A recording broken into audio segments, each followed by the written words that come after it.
ഓം ശാന്തി. ജീവിതത്തിൽ എന്തെങ്കിലും പരാജയങ്ങൾ അനുഭവിക്കുന്നവർക്ക് അഥവാ തൻ്റെ ജീവിതത്തിൽ സ്വപ്നത്തിലേക്ക് യാത്ര ചെയ്യാൻ സാധിക്കാതെ പലപ്പോഴും പല തടസ്സങ്ങളിൽ കിടക്കുന്ന ആളുകളുടെ അടുത്ത് എന്തുകൊണ്ട് നമുക്ക് ജയിക്കാൻ സാധിച്ചില്ല എന്ന് ചോദിച്ചാൽ അവർക്ക് നമ്മളോട് പറഞ്ഞു തരാൻ വേണ്ടി ഒരുപാട് പരാതികളും വിഷമങ്ങളും ഉണ്ടാവും.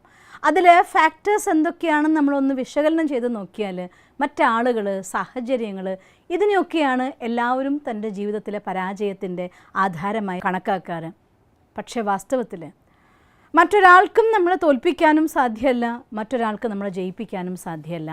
നമുക്ക് നമ്മളെ ജയിപ്പിക്കാൻ വേണ്ടി ഈശ്വരൻ ഒരു വിശേഷമായ വരദാനം നമുക്ക് തന്നിട്ടുണ്ട്. പക്ഷേ ആ വിശേഷതേനെ നമ്മൾ നമുക്ക് വേണ്ടി ഉപയോഗിക്കാതെ മറ്റുള്ളവർക്ക് വേണ്ടി ഉപയോഗിക്കുമ്പോഴാണ് പലപ്പോഴും നമ്മൾ പരാജിതരായി മാറുന്നത്. എന്താണ് ആ വിശേഷത എന്നല്ലേ? പവർ ഓഫ് ഒബ്സർവേഷൻ, നിരീക്ഷണത്തിന് വേണ്ടതായിരിക്കുന്ന ശക്തി.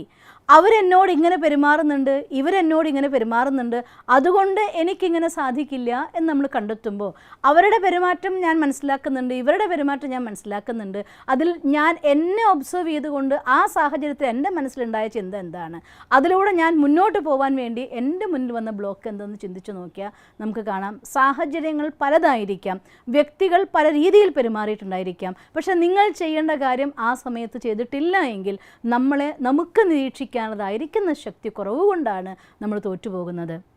അല്ലാതെ ഒരു കാര്യം ചെയ്യുന്നതിൽ നിന്ന് തടയാനും ആർക്കും ആവില്ല, ഒരു കാര്യം നിങ്ങൾക്ക് വേണ്ടി കൊണ്ടുതരാനും ആർക്കും സാധ്യമല്ല. അഥവാ നമ്മുടെ ഉള്ളിൽ നിന്ന് എൻ്റെ ആത്മനിരീക്ഷണത്തിലോടുകൂടി, ആത്മപരിശോധനയോടുകൂടി ഞാൻ എൻ്റെ ഉള്ളിൽ വരുത്തേണ്ടതായിരിക്കുന്ന മാറ്റം വരുത്തുന്നുണ്ട് എങ്കിൽ അവരെയും ഇവരെയും കാണുന്നതിന് പകരം ഓക്കെ അവരെന്നോട് മോശമായി പെരുമാറുന്നുണ്ടാവാം, മേ ബി ഏതെങ്കിലും ജന്മത്തിൻ്റെ കർമ്മക്കണക്കുകളല്ലേ, എല്ലാവരും കർമ്മക്കണക്കുകൾ തീർക്കാൻ വേണ്ടി ഒത്തുചേർന്ന ലോകമാണല്ലോ കലിയുഗം. അതുകൊണ്ട് തന്നെ നല്ലതാണെങ്കിൽ നല്ലത്, ചീത്തയാണെങ്കിൽ ചീത്തയായിരിക്കുന്ന പല രീതിയിലുള്ളതായിരിക്കും റെസ്പോൺസ് പലരുടെ ഭാഗത്തുനിന്നും ഉണ്ടായിരിക്കാം. പക്ഷേ ആ റെസ്പോൺസ് ഞാൻ എങ്ങനെ സ്വീകരിക്കുന്നു എന്നുള്ളത് അത് എൻ്റെ ചോയ്സാണ്. ഞാൻ എന്നെ എങ്ങനെ കാണണം എന്നത് എൻ്റെ ചോയ്സാണ്. അപ്പം എൻ്റെ ചോയ്സിൻ്റെ ഉള്ളിൽ ഞാൻ എന്നെ എങ്ങനെ കാണുന്നു, എന്നെ ഞാൻ എങ്ങനെ നിരീക്ഷിക്കുന്നു. ഓക്കെ, ചൂടാണ്, സ്വാഭാവികമായിട്ടൊന്ന് ചിന്തിച്ച് നോക്കിയേ, പ്രകൃതി എന്നോടത്ത് നോക്കി നോക്കിയേ. നല്ല മഴ പെയ്തുകൊണ്ടിരിക്കുകയാണ്, ഓഫീസിൽ എനിക്ക് പോയേ പറ്റുള്ളൂ. നല്ല മഴ തോർന്നിട്ട് ഓഫീസിൽ പോകാമെന്ന് നമ്മൾ കാത്തിരിക്കാറില്ല. അതിനുവേണ്ടി ഒന്നുകിൽ റെയിൻകോട്ട് അല്ലെങ്കിൽ കുട എടുക്കുന്നു, നമ്മൾ ഓഫീസിലേക്ക് പോകുന്നു. ആ സാഹചര്യത്തെ അതിജീവിച്ചുകൊണ്ട് ജോലിക്ക് പോകുന്നതായിട്ടുള്ള നമ്മൾ കർത്തവ്യം ചെയ്യാറുണ്ട്. നല്ല വേനൽക്കാലത്ത് കത്തിക്കാളുന്നതായിട്ടുള്ള ചൂടാണ്, അതുകൊണ്ട് അതനുസരിച്ചതായിട്ടുള്ള വെള്ളം കുടിച്ചുകൊണ്ട് മുന്നോട്ടുള്ളതായിരിക്കുന്ന യാത്രയിൽ നമ്മുടെ ശരീരത്തിന് വേണ്ടതായിട്ടുള്ള നിർജ്ജലീകരണം സംഭവിക്കാതിരിക്കാൻ വേണ്ടി നമ്മൾ ശ്രദ്ധിക്കാറുണ്ട്.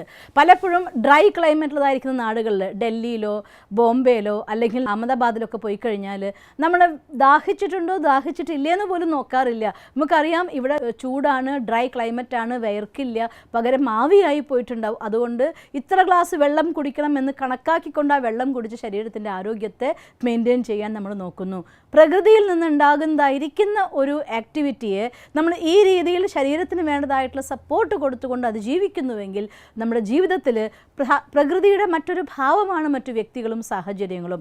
എന്തെങ്കിലുമൊക്കെ നമ്മുടെ ലൈഫിൽ ഉണ്ടാവുന്ന സമയത്ത് അവർ ആ കാര്യം ചെയ്തിട്ടില്ല പോട്ടെ, ആ സമയത്ത് ഞാൻ എന്ത് രീതിയിൽ അതിനെ അതിജീവിക്കണം എന്ന് ചിന്തിച്ചുകൊണ്ട് ആ കാര്യത്തെ നമ്മുടെ കർമ്മത്തിൽ കൊണ്ടുവരുമ്പോൾ അതിനുവേണ്ടി പവർ ഓഫ് ഒബ്സർവേഷൻ, നിരീക്ഷണം എൻ്റെ നേരെ നടത്തുമ്പോൾ ഓക്കെ അവരത് ചെയ്യുന്നുണ്ട്, ഞാനത് കാണുന്നുണ്ട്, ലെറ്റ് ഇറ്റ് ബി.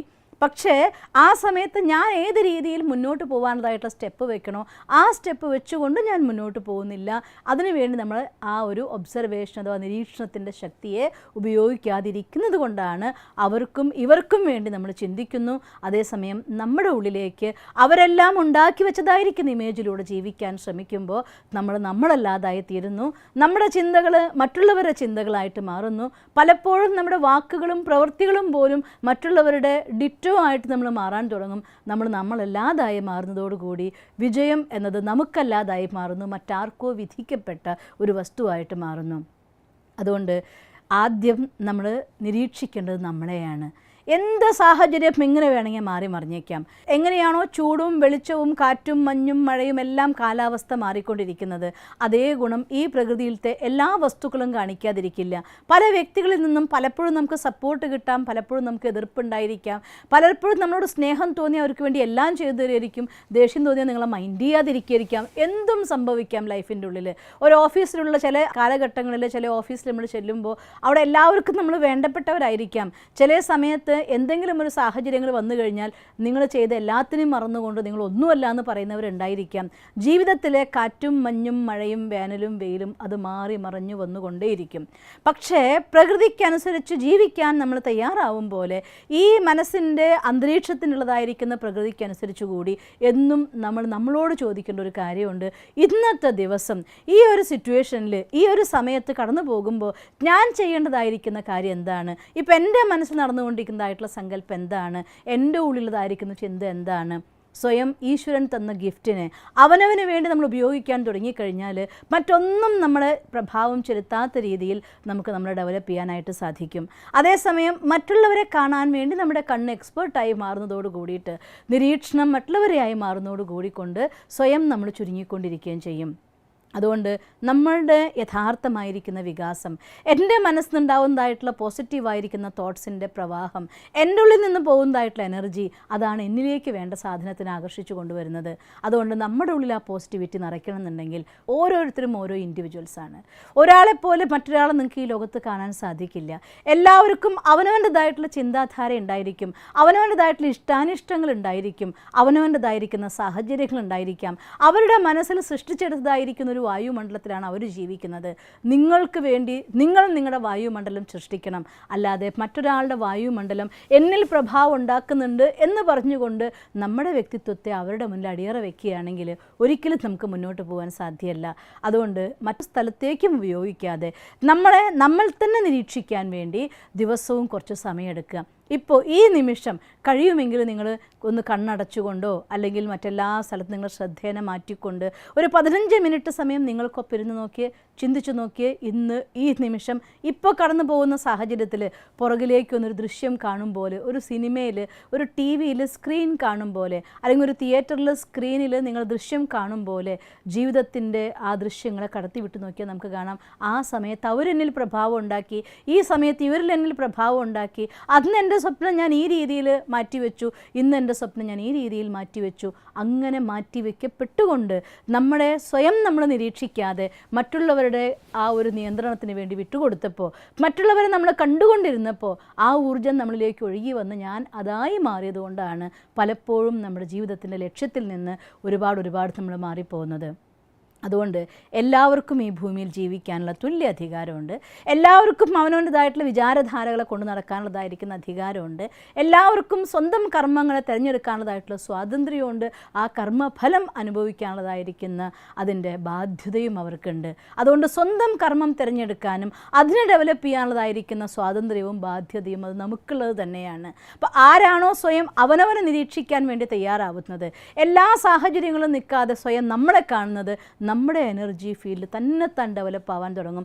നമ്മുടെ ഉള്ളിൽ നിന്ന് ആ മാറ്റങ്ങൾ അറിയാതെ വരാൻ തുടങ്ങും. നിങ്ങൾക്കറിയാലോ, ഒരു വീട്ടിലേക്ക് ആരെങ്കിലും അറിയാതെ കയറി വരാമെന്ന് വിചാരിച്ചാൽ നമ്മൾ നോക്കുന്നുണ്ട്, ആരോ കയറി വരാൻ നോക്കുന്നുണ്ടല്ലോ, എന്തുകൊണ്ടാണ് എന്ന് നിങ്ങളതിനെ ശ്രദ്ധിക്കുന്നുണ്ടെന്ന് കണ്ടാൽ ആ അപരിചിതൻ കയറി വരാതെ അവർ ലക്ഷ്യം നടപ്പാക്കാൻ പറ്റാതെ പോവാറുണ്ട്.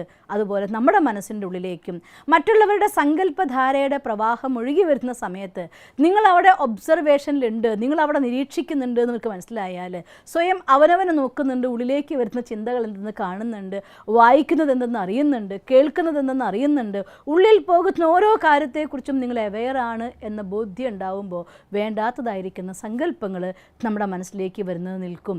അവിടെ നമുക്ക് വേണ്ട കാര്യത്തിന് പ്ലാൻ ചെയ്യാനുള്ളതായിരിക്കുന്ന സമയം കിട്ടും.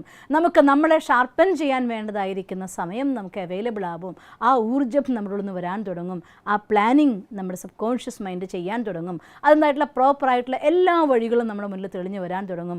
നമ്മൾ വണ്ടി ഓടിക്കുമ്പോൾ ഞാൻ പലപ്പോഴും ചിന്തിക്കാറുണ്ട്, നല്ലൊരു ഡ്രൈവർ ആണെങ്കിൽ അവർ കാർ ഓടിച്ച് മുന്നോട്ട് പോകുന്ന സമയത്ത് അപ്പുറത്തിപ്പുറത്ത് എല്ലാ വണ്ടികളുണ്ടെങ്കിലും അവരുടെ വണ്ടിക്ക് പോകാനുള്ള പാത്തുണ്ടോ എന്ന് നോക്കിക്കൊണ്ട് കൃത്യമായി കറക്റ്റായിട്ട് വണ്ടി കടന്നു പോകാനുള്ള സ്ഥലമാണെങ്കിൽ പോലും എവിടെയും തട്ടാതെ കൊണ്ടുപോകാൻ എക്സ്പേർട്ട് ഡ്രൈവേഴ്സിന് സാധിക്കാറുണ്ട്. ഈ ജീവിതയാത്രയും അങ്ങനെ തന്നെയാണ്. എന്നിൽ ഞാൻ ശ്രദ്ധിക്കുന്നുണ്ട് എങ്കിൽ, എൻ്റെ യാത്രയിലും എൻ്റെ ശക്തിയിലും എനിക്ക് കഴിയുമെങ്കിൽ, എനിക്ക് എന്താണ് ഞാനെന്ന് എന്നെ അറിയാമെങ്കിൽ, ഈ യാത്രയിൽ മറ്റെവിടെയും തട്ടാതെ മുട്ടാതെ എല്ലാവരും അവനവൻ്റെ ലോകത്ത് ജീവിച്ചുകൊണ്ടും നമുക്ക് നമ്മുടെ വിജയത്തിലേക്ക് പോകാനായിട്ട് സാധിക്കും. അതുകൊണ്ട് ഈ ഒരു സ്പെഷ്യാലിറ്റി ഇത് ഭഗവാൻ നമുക്ക് തന്ന വരദാനമാണ്.